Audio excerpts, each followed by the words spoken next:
One of the biggest changes in American culture over the last 50 years has been a decline in religiosity.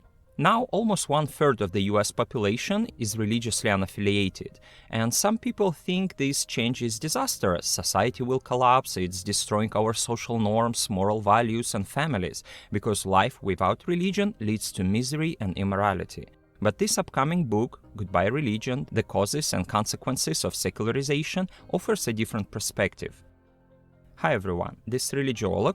Recently I was asked to review this new book from New York University Press, which will be available on October 8th. The link is in the description. So with great pleasure I decided to do it. Why not? The title makes it clear that the book is about people who say goodbye to religion. It's written by two well-known sociologists, Cragun and Jesse Smith, who are experts in nonreligion and secularism. You can find more about their previous work in the description below. So let's see what the book has to say. While it covers many interesting topics, I think some of the most important claims are: first, millions of Americans are leaving religion, and more people are acknowledging that a good life is possible without it. Second, 81.7% of Americans are already not doing anything religious on Sundays. Third, for most people who leave their religion, abandoning religion is not a crisis. It doesn't generally disrupt their health, charitable giving, or volunteering. And fourth, the fears among some that massive religious exit will result in decline in family values or less civic engagement are unfounded. What's interesting is that the authors say data shows both sides of the spectrum could be disappointed with their findings. It reveals that both aren't secularists who hope for a secular utopia and devoutly religious people who think this shift will spell catastrophe are both wrong. They are blinded by their own devotion. For some reason, both sides think that religion is the major pillar of society, and if it disappears, it will completely restructure our society. But in reality, data shows that it doesn't have that big of an impact on society. The truth lies somewhere in the boring middle. But that doesn't mean this video review will be boring, so don't even think about switching to something else. If you watch until the end, we'll cover many fascinating findings from the book. Whether you are religious or not, some of these findings may really surprise you, so stick with me. Here is what we are going to cover in this review. First, we need to understand who is leaving religion. What does the data suggest? Are they young or old? What is their level of education, race, gender, income, social status, etc.? Second, we'll discuss why these people are leaving religion, what drives them away from religion, and what attracts them to a secular worldview. Next, we'll focus on where they go. This part of the book compares how religious and non-religious Americans spend their time and highlights the differences in their behavior. We'll then discuss what happens to those who leave religion. In other words, what do they believe in now? How do they identify themselves? What values guide their lives? How does being non-religious affect their relationships and lifestyles? And what are the key differences between a secular worldview and a religious one? And finally, we'll focus on how this massive societal shift towards non-religiosity is affecting society. What can we expect in the future? Does it mean we are in trouble? Should we pack our luggage and be ready to move to more religious parts of the world? Or can religious and non-religious people coexist peacefully? And of course, in the end, I'll share some of my critiques or strengths and weaknesses of the book from my point of view. So I hope you are intrigued and ready for this fascinating journey, and let's dive into it. And just a quick reminder to like the video and subscribe to the channel, especially if you want to learn more about religion and non-religion. First, I need to clarify that the authors use nationally representative data from the General Social Survey and the World Values Survey. And they also rely on 120 in-depth interviews with people who left their religion. And it's also important to understand that both authors are sociologists, so they approach it as sociologists, not as biologists or psychologists. This means they are looking for external explanations for human behavior. Psychology, for example, focuses on internal factors. And if we want to believe that humans are nothing more than biological creatures functioning in cultural vacuums who are completely unaffected by the people with whom they interact on a daily basis, then psychology and biology are all that is needed to explain human behavior. But Cragun and Smith argued that since humans are social animals with culture, Our culture influences us in ways we often don't recognize or want to admit. Therefore, in the book, they focus a lot on the social and political environment in the US throughout its history. For example, how the revolution, immigration, the Great Depression, the Cold War against godless communism, or the invention of internet have all shaped the religious landscape of the US. They emphasize why it's important to take all these into account when we think about the levels of religiosity in the US. And as I've mentioned before, the authors believe that matters related to religion are much less important to most people's concerns than they think. Many people, both religious and non-religious, tend to give religion too much credit. One side thinks that if religion dies, everything will collapse, and the world will be flooded with crime, immorality, and injustice. On the other hand, many secular activists hope that by reducing the role of religion in society, humanity will enter a secular paradise free of superstition, and believing it will solve most of our problems. Well, Cragun and Smith think both sides are wrong, and soon I'll explain why. So let's begin with who is leaving religion or exiting religion. And when the authors talk about exiting religion, they clarify that they don't include people who leave one religion to join another, or those who abandon some religious beliefs or behaviors for new ones. That's why it's important to note that all the people they interviewed were once religious, but are no longer. The authors also compare this group of exiters with those who were never religious and those who were raised and continued to be religious. So, who are these exiters? The authors explain that much of the previous research on religious exiters suggested that this trend was mostly among young, white, well-educated and well-to-do men. But the data that Cragun and Smith provide show that this is no longer the case, and arguably never really was the case. It's happening across all demographics. It includes all racial, ethnic, gender, and age groups. And this is very important to understand, because many people still hold on to the idea that non-religious people in the US are mostly white males. But the authors argue that this view is only partially true. One of their claims is that times and the social environment have changed. In the 1960s, only 0.8% of Americans were raised without religion, and 5.2% were raised in a religion but left. But by the 2010s, 16.5% of Americans had left the religion of their childhood, which is about 38 million people. As of 2023, the number of religious exiters in the US is greater than the number of Southern Baptists and nearly equal to the number of Catholics. That's why they claim it is crucial to understand who these people are and why they are leaving religion. They are no longer a small group of outcasts. No, they make up a huge segment of society that could influence politics and social life. It's also important to note that the situation is very different now compared to, let's say, 50 years ago during the Cold War. Today, anyone could be an exiter. For example, let's talk about age. In the 1970s, exiters were younger, but today this gap has decreased, so it's not only young people. In the book, they explain why this is happening, but I won't go into details. I'll just point out that they also explain why the assumption that people turn to religion as they get older isn't true. For details, please check the book.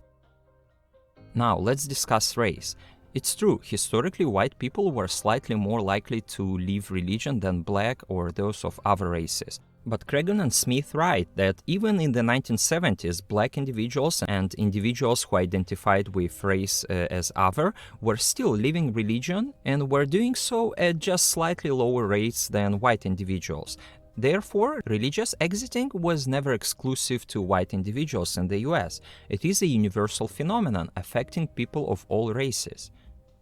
So, authors conclude that race is not a strong predictor of who is or is not going to leave religion.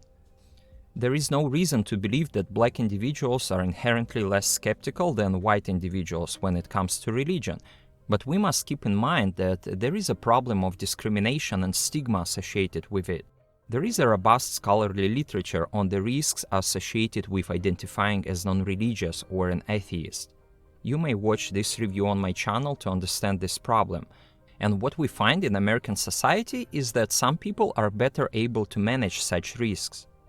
It's important to distinguish between those who have the privilege to openly declare their atheism or non-religion and those who find it much harder to do so. The authors explain that in the hierarchy of American society, the individuals at the top of the hierarchy and generally at the lowest level of risk of discrimination tend to be well-educated, affluent white men.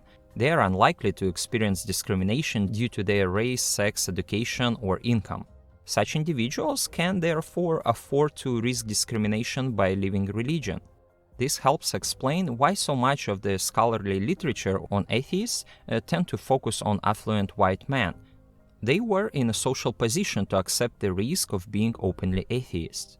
But racial minorities often have to deal with a stigma that results in discrimination. It can range from microaggressions to police brutality and racially motivated murder. So given the risks such people face, why would racial minorities increase their risk of facing additional discrimination by openly leaving religion? So it's just a risk mitigation strategy. That's why Cragun and Smith claim that there are many atheists of color. There are in fact well over 1 million Black Americans who are non-believers but who aren't open about this. There are also millions of Black Americans who are increasingly open about having left religion, and for some of these people this comes at significant personal expense. In the book, the authors give examples of such individuals who are Black or Hispanic and took the risk to come out as atheists. The main point is that non-religion has never been exclusively a privilege of white people. There have always been many people of color who reject religion as well, just not at the same pace. Now, what about gender? Just a few weeks ago, I published a video on my channel about why are there so few women atheists. The link will be in the description, and I highly encourage you to watch it if you haven't yet. It's the second most popular video on my channel now. So again, Cragun and Smith explained that back in the 1970s, a significant majority of exiters were male. 62.8%, but this gap has narrowed over time, and now only 53.6% of exiters are male. But authors emphasize that even back in the 1970s, just under 40% of those who had left religion were women, and today it's close to 50%. In other words, the non-religious were never all men. The authors point that just as they argued concerning race, that Black individuals were in a more precarious position when it comes to prejudice and discrimination, and were therefore less likely to adopt another stigmatized identity, there is evidence to support this argument for women in the US too. There is no reason to believe that biological or social differences between men and women would contribute meaningfully to differences in religiosity. To the contrary, women are just as capable as men in thinking about, evaluating, and making decisions regarding their continued affiliation with religion. But so long as being non-religious or identifying as an atheist carries with it a risk of added discrimination, it makes sense for women to conceal their non-religion or atheism to avoid added discrimination.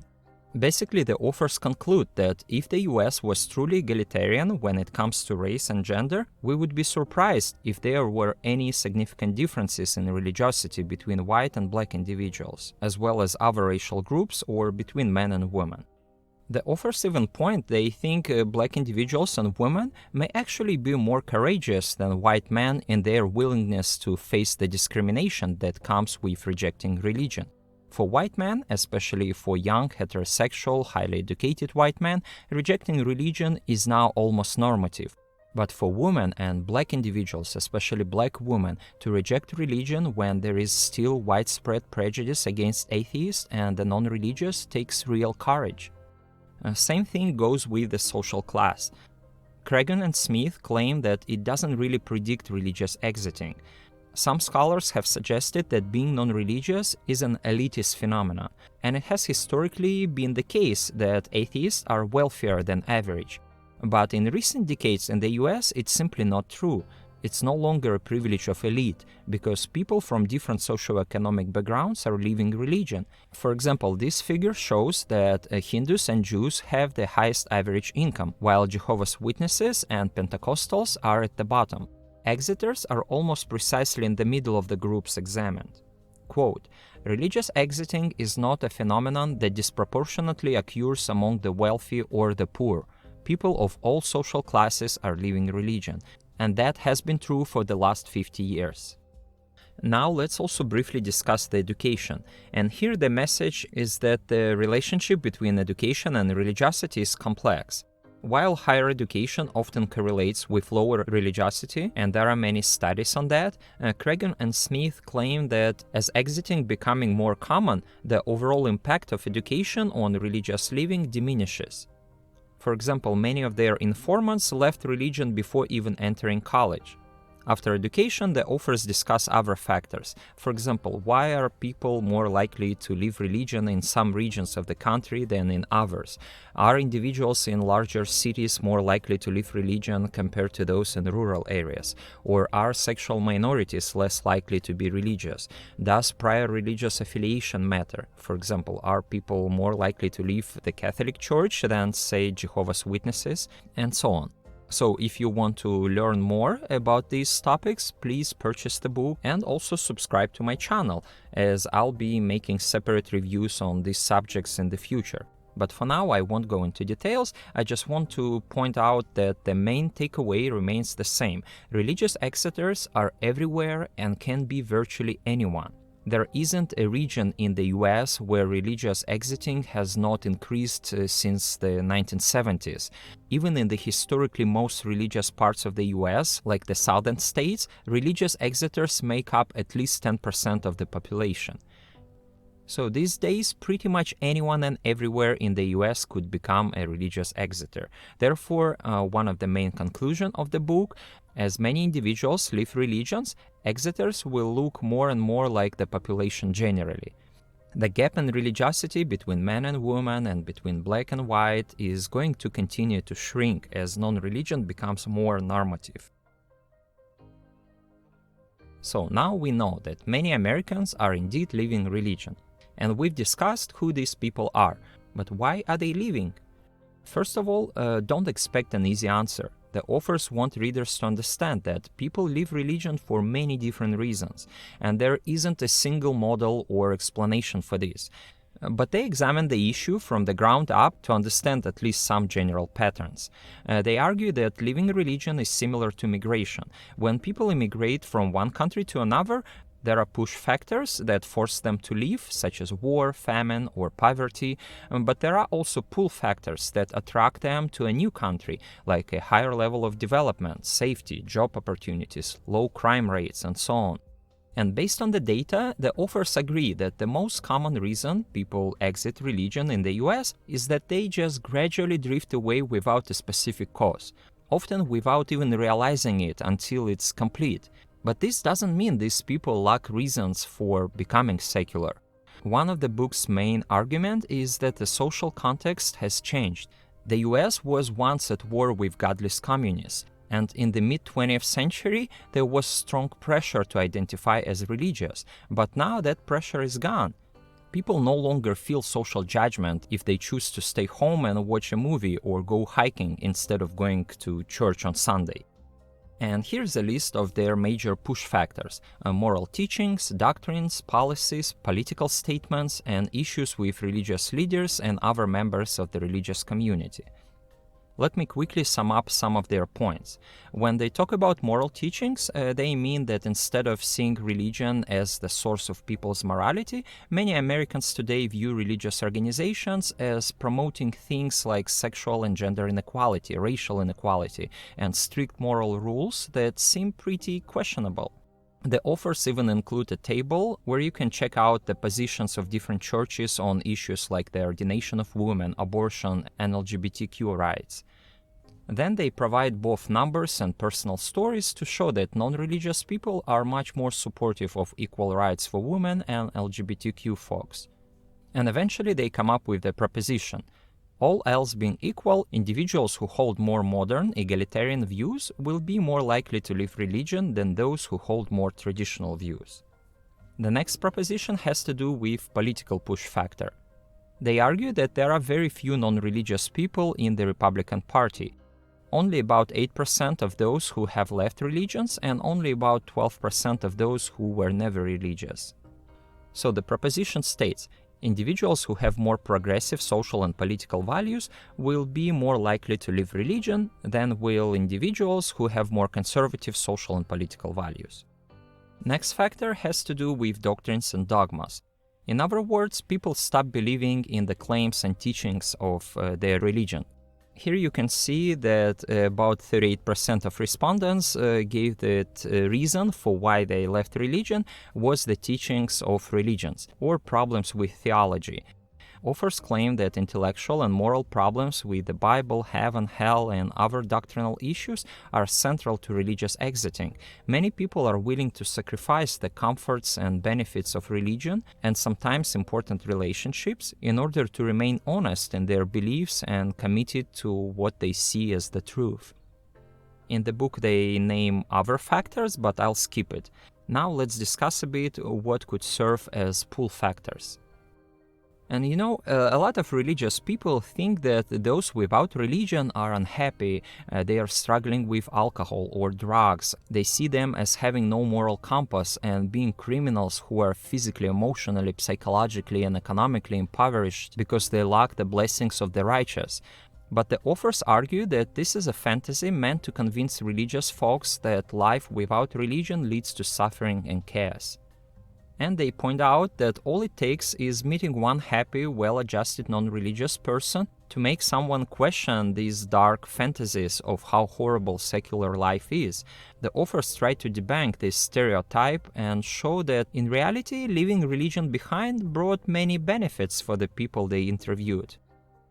First of all, they claim many people simply thought that there are better things to do rather than practicing religion, and their proposition is next. As societies modernize, people will increasingly find secular ways to spend their time rather than engage in religious behaviors. Next pull factor has to do with autonomy.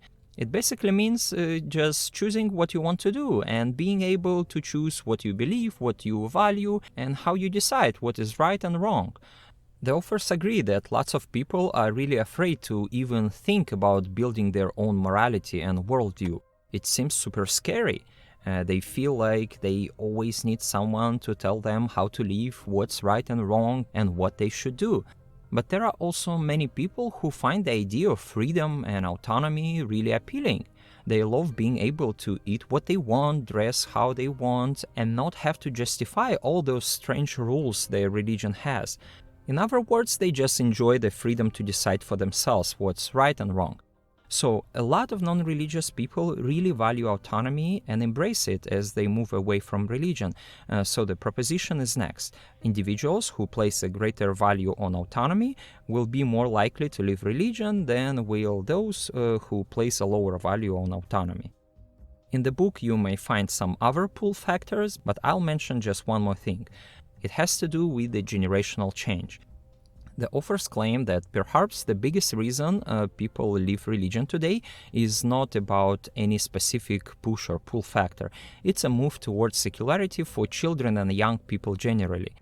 As figure 3.9 illustrates, every successive generation in the US over the last 50 years has consistently been less religious than the previous generation.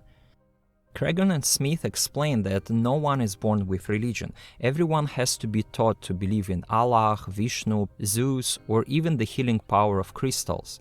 If parents try to pass their religion down to their kids and it doesn't stick, which is pretty likely, then those kids will end up being different from their parents. And this is a big deal because it's the main way people usually become religious. Studies show that evangelism and trying to convert people just doesn't work well, especially in modern societies. But the authors argue that getting kids to follow a religion is getting harder in modern society too. That's why some parents keep their kids home. They want to keep them away from school because they want to protect them from secular education and modern values. They know that secular education can lead their kids to become more secular. And they are right. Studies back this up. So based on the data, as long as young people have access to the internet, social media, or mass media, trying to push them into religion will be less and less effective. So here's the conclusion for this chapter. There is really no single reason why people leave religion. A simple way to think about it is that some things, like issues with morality, politics, and problems with religion, push people away. And as long as parents let their kids have some contact with modern ideas and autonomy, it's likely that younger people will end up being less religious than their parents and grandparents. It's that simple. Alright, let's take a break. So far, we've talked about who is living religion in the US and why. And now let's focus on where these people go. And here the major claim will be that no matter where they go, the authors think that the decline of religious people in the US will not radically reorganize society. They looked at how these former religious people spend their time and found that most don't really change their behavior. They aren't switching from hours of church to protesting or debating religion online. Many of them were already spending very little time on religious stuff before leaving, and they just fill that time with secular activities. It's really that simple. Of course, some do join groups like secular or humanist organizations to help them adjust, but most find their identity and community in other ways, like making friends at work, in their neighborhoods, or through hobbies. And yes, some people really struggle when they leave religion, but for most it's a slow and mild change. And if you get the book, you will notice that this chapter includes lots of interviews and stories from people about what they do instead of going to church. There is even a table showing interesting statistics about how religious and non-religious people spend their time. So again, the authors admit that a small percentage might go back to religion or start a personal spiritual journey. But that is not common. While some will join organized secular groups, most people just live their lives without caring much about spirituality or religion. They might join sport clubs or hiking groups, but it's all about fun and community, not anti-religious stuff. So the idea that atheists are just angry people trying to destroy religion is pretty biased. Most of them just sleep a bit longer on Sundays and instead of going to church, go to the gym or spend time with family or do some hobby, but overall their lifestyle don't really change that much. Now, chapter 5 is all about what people who left religion believe now and how they identify themselves. And data shows that just because someone leaves religion doesn't mean they are lost or don't have a worldview. Most of them end up with some kind of secular or humanistic beliefs, which are just ways of thinking about big questions like what's real, what's good, and how we know what's true. Cragun and Smith found that the beliefs of these people aren't really that different from what most Americans believe, religious or not. It's mostly about wanting to be a good person and live a good life. Some scholars suggest that people who leave religion end up feeling lost, or like their lives lack purpose, and they might eventually want to go back to religion. But the authors argue that's not the case. They also found that people who leave religion don't stop being charitable or volunteering. In fact, there is no real difference in health or happiness between religious and non-religious people. They're just not doing all those things in the context of religion. But these are normal people doing normal things, and when religion declines, it's really not that big of a deal. Even for people raised without religion, there is no evidence that they are missing out on meaning or purpose. In fact, some of the least religious societies aren't doing worse than the more religious ones. If you'd like to learn more, please watch these reviews on my channel. Also, people don't need to gather physically to feel part of a community. Many communities are simply imagined. Sometimes communities are just ideas that people connect with socially. So while some may feel a sense of loss after leaving religion, many others are just fine without it, and they find their own ways to build meaningful lives. Now I'd like to switch to the issue of identities. When it comes to identity, Cragun and Smith find that after leaving religion, many people struggle with their identity and how to represent themselves. But for some, this isn't about losing meaning in life, but rather figuring out who they are now. Many people who left religion are open about it and willing to share their views when they feel safe. But also they often use different labels to express the variety of their thoughts and values. And it's not just about hiding or being strategic. It's a way to honestly show the different parts of who they are. A lot of these folks still want to feel part of something bigger, so some join groups like Sunday Assembly. so-called church for atheists, because they want to make friends and support each other.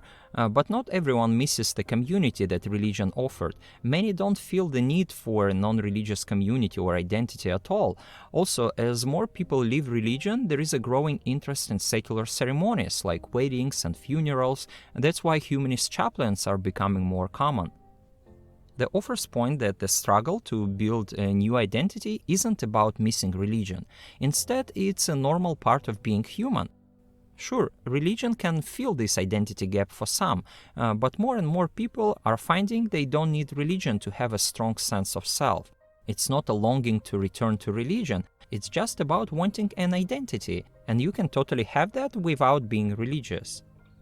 Also in the book you may find a wonderful subchapter about the beliefs and worldviews that non-religious people have, and I personally find it very important. I agree with Cragun and Smith that indeed scholars pay a lot of attention to religious beliefs and worldviews for a long time, but when it comes to beliefs and worldviews of non-religious people, we see a gap. Those with no religion were simply ignored. Sociologists typically write a lot about secularization and other outcomes of modernization, but in terms of examining the beliefs, values, and lives of the non-religious, they, with a few notable exceptions, simply overlook them. And if you agree, you'll probably find this part of the book really interesting. The authors dive into what secular morality is, how non-religious people figure out right from wrong, and where they get their ethics and inspiration. Some of it might surprise you. For example, they explore what makes non-religious people happy and whether giving up religion means losing a sense of wonder about life. Spoiler alert, it doesn't. They're still full of wonder, but it's more about the material world and their relationships with others. Cragun and Smith also conclude, does leaving religion fundamentally doom one's relationship in general? No. Are people leaving religion choosing loneliness and isolation? No. Do their lives become deprived of meaning and purpose? No. Though, of course, leaving religion can affect all these dimensions, if we take the long view and think the experience of these exiters are in any way suggestive of other Americans who live religion, we can see that they adapt, move on, and create meaningful lives. So in short, non-religious people can find purpose and connection without religion, and they still experience a sense of wonder about the world around them.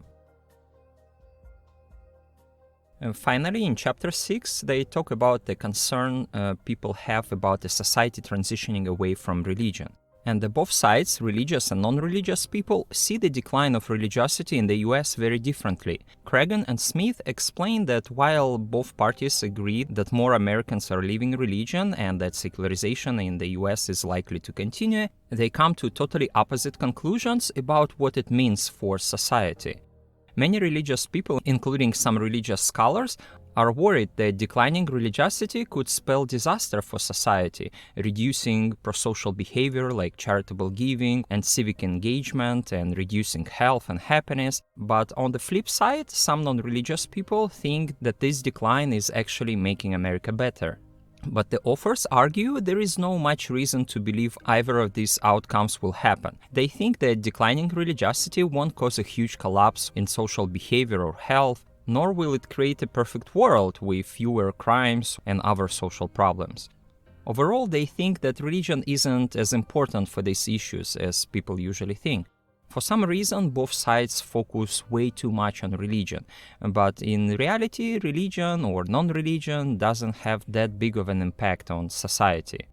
In this chapter, you'll find some interesting data. It's divided into 10 sections, each one tackling a specific concern.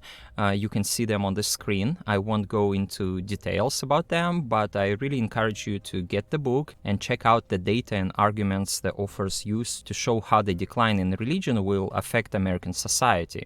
It will help you understand better, will people donate less money to charities or not? Will people be less moral? Will there be a decline in family values? Will civic engagement decline? Will people have fewer kids? Will people be less informed about religion? Will people find less meaning in life? Will people be less healthy? Or will we move toward a more consumer-oriented or materialistic society? And finally, will people be as kind to strangers? And again, for details, you'll have to check out the book. But the short answer to this question is that there is really nothing to worry about. The authors don't see any reason to think that people living religion will be any less healthy or happy than those who are religious. They also won't be any less tolerant, kind, or altruistic. The data just doesn't support those worries. A common mistake people make is thinking that if a belief or value is part of a religion, then all its followers must live by it. But that's not true. So the main takeaway from this chapter is that if you are worried about fewer people being religious in the US, you can relax. This might even help us refocus on the real social problems we should care about. That's why those people who claim that secularization will ruin society don't have to worry. The authors conclude that secular people don't give less money to charities, they aren't less moral. They still have and love their families, they still vote and do service, they have fewer kids but still have kids.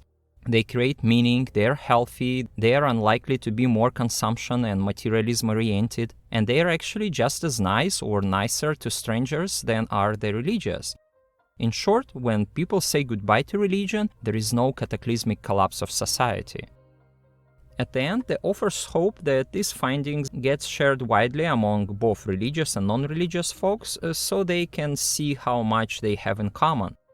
Sure, there are some differences, but if we look at what really matters, like morality, charity, family, and kindness, we shouldn't be scared of more people living religion. Life will just go on. And I think that's one of the main takeaways from the book. So here are some of my thoughts after reading the book. The arguments the authors make seem pretty reasonable, and they back them up with solid evidence. They use both quantitative data and real stories from their interviewees, which are super interesting to read. The in-depth interviews are definitely one of the book's strengths. Their respondents come from different age groups, religious backgrounds, social statuses, and races. And hearing their first-hand account of living religion and how it affected their lives is, in my opinion, a very important part of this research. As I read, I often found myself thinking, but what about this issue? Are you really going to ignore it? And if they had, that would have been a real shortcoming. But as I kept reading, I saw they anticipated these potential objections and addressed them really well. So I ended up being really impressed with the book and have no choice to recommend it. It's deep, professional, and well written. You can feel that the authors spent several years working on putting this data together, and they've done an amazing job. The only things I felt were missing were a focus on non-Christian exiters, and whether their experiences are different from those who live Christianity. Of course, I get that Christianity is the dominant religion in the US, but I would like to hear more from non-Christian perspectives. Also, when they compare white and black individuals, I wanted to see more data on Asian Americans, Latin Americans, Native Americans, and other minority groups. I know the book focuses on the US, but since secular studies often focus on the global north and mostly ex-Christian populations, any data about immigrants from the global south, especially from non-Christian backgrounds, will really enrich the book. Also, when the authors conclude that exiters and non-exiters are basically the same, that there is no big difference between them in terms of values and lifestyle, etc., I'm not saying they are wrong. I just think if I were them, I would approach it differently. I'd split these groups up based on their worldviews instead of just their identity and practices. And who knows, maybe the results would show something different. And I want to be clear, I'm not arguing with their findings. They can approach the project however they want.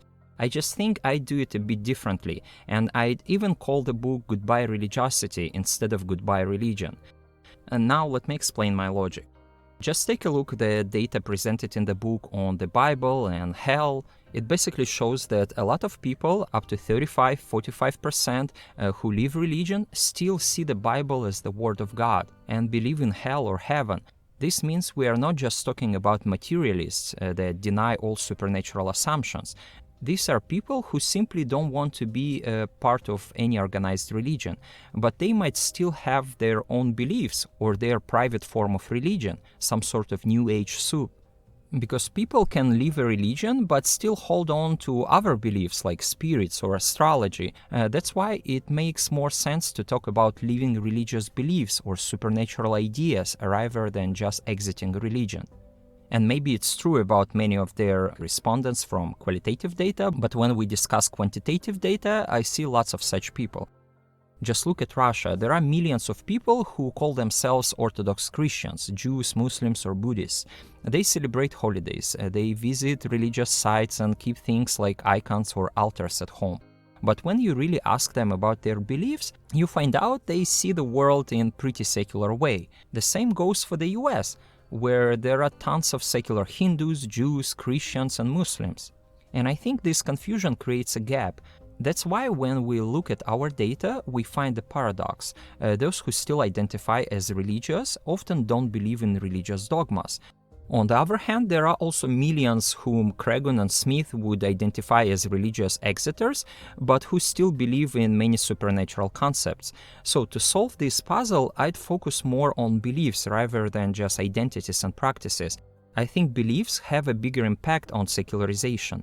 Of course, I'm not sure, this idea needs more research, but I suspect if we compared those who believe in the supernatural to those who don't, we'd find a bigger difference. Now, next issue has to do with their approach towards religion in general. In the introduction and conclusion, they explain the logic behind their definition and approach, but I personally think they could pay more attention to functionalist along with substantive approach. People aren't just driven by logic, and the authors recognize this, especially when they critique the rational choice theory, saying that people are religious not because it is logical or reasonable to be so. So why do the authors in their critique focus so much on functions that has to do with ideas instead of practice and emotions? When they critique the functionalist approach, they chose the explanatory function of religion that has to do with cognition. And then they claim that any philosophy can play this role. I get that, and I would agree, but I would challenge them to think about other functions too. They do touch on the idea of lived religion, but religion has a bunch of different functions, and just because you can argue against one doesn't mean we should ignore the rest of them. Especially considering their earlier claim in the book that they are looking at this study as sociologists, not psychologists. So I think it makes sense for them to focus more on a functionalist approach to religion. It's all about how society functions, what keeps it together, and how it influences us. Religion kind of fades away in some regions when secular institutions step in to take over the roles that religious institutions used to have. That's why I'd really appreciate it if they consider a functionalist approach in a wider sense and looked at how secular institutions take over the roles that religion used to play. This way, secularization wouldn't seem like it goes against religion, but more like it's slowly replacing the functions of religion. We should think about what people really need and how religious institutions used to fulfill their needs. And again, it has not so much to do with cognition as with emotional needs, with the security that we all need, with the communal support that many of us need, and so on. Again, a lot of people like secular Jews, Quakers, Jains, Sikhs, Hindus, and Buddhists might not really believe in the strict dogmas of their religions, but because it's a huge part of their culture, they still practice and keep their traditions alive. So by the book's definition, they are not exiters, they are still part of their religion, but they are free of magical thinking. Same thing goes with many cultural Christians in the US. On the other hand, a lot of people struggle to define themselves with just one label. It's not enough to say I am Episcopalian. What if I am 40% Episcopalian, 20% Buddhist, 10% Hindu, and 10% secular? What does that make me? So people often leave their religious communities because they don't want to be tied down to one specific group. If they say they're Seventh-day Adventists, many people just assume they believe this and these and they oppose this and this. But what if that's not true? What if they only agree with 20-25% of what the group teaches? So while some people do walk away from religion, many of these exiters still hold onto a lot of supernatural beliefs, and likewise many who stay within religion might be free of magical thinking. And I'm not saying that the authors don't understand it. I'm sure they do. I simply think this entire project could be approached from a bit different perspective. When the authors ask what justifies the scope of our object of inquiry and how should religion and spirituality be defined and treated empirically, I think their struggles with definitions could be solved a bit easier if they focus on exiters from religiosity or supernaturalism instead of religion. This way the boundaries would be much clearer, and therefore, with all my respect, I would dare to come up with my humble opinion and say that I would rather call this book Goodbye Religiosity instead of Goodbye Religion. When it comes to studying secularism between Jainism, Judaism, Hinduism, and Sikhism, we care more about beliefs. People can still be part of their communities out of respect for their cultural heritage, and they can identify with their religion. But when you ask if they really believe in the supernatural doctrines of their religion, that's where secularization is actually happening. Because what do you think affects society more, levels of religious beliefs or how much people actually participate in religion? I think most secular activists would probably prefer living in a place like modern Denmark or Sweden, where people are still members of the church, get their kids baptized, and sometimes go to services, but hardly believe in anything supernatural. They would more likely prefer that over a country where organized religion is completely gone, but people still hold on to superstitions and magic. If you want to dive deeper into this topic, check out my video on Durkheim or Freud. I explain all this in more detail. So I hope I didn't sound too critical. That wasn't my intention. I really enjoyed the book and recommend it to anyone wanting to understand non-religion in the US today. It dives into why people keep leaving religion and how that affects society. Both authors are great experts in this field and they really know the subject. They anticipate critiques from people who might disagree with them and try to tackle those arguments head on. So it's really tough to find something they missed. For example, this article published this month says that people who are no longer religious donate and volunteer less than those who are religious. This clearly goes against what Cragun and Smith argue. But that's the beauty of the book. Even though it uses almost the same data, it interprets it differently. They explain why donations and volunteering that stay within religious communities should be viewed differently. The same goes for how we define family. If we stick with the traditional old-school definition of family, we get one result. But if we use a modern definition, the numbers change. The only suggestion I have is that, as I've mentioned above, it might be better to focus on people exiting from religiosity instead of just organized religion. I think that shift has a bigger impact on people and society. Otherwise, they did a fantastic job, and I'd love to see a similar analysis from other countries of the world, especially in the global south, because the field of non-religious studies should also look at non-Western and non-Christian places to see how secularization affects those regions. Thank you for watching until the end. I hope you enjoyed the review and consider getting the book to dive deeper into the topic. The link is in the description. Also remember to check out my other book reviews, and if you like what I do, please think about supporting me financially by clicking the thank you button under this video, making a small donation through PayPal, or becoming my patron on Patreon. Huge thanks to everyone who's already supporting me, wishing everyone peace and health wherever you are.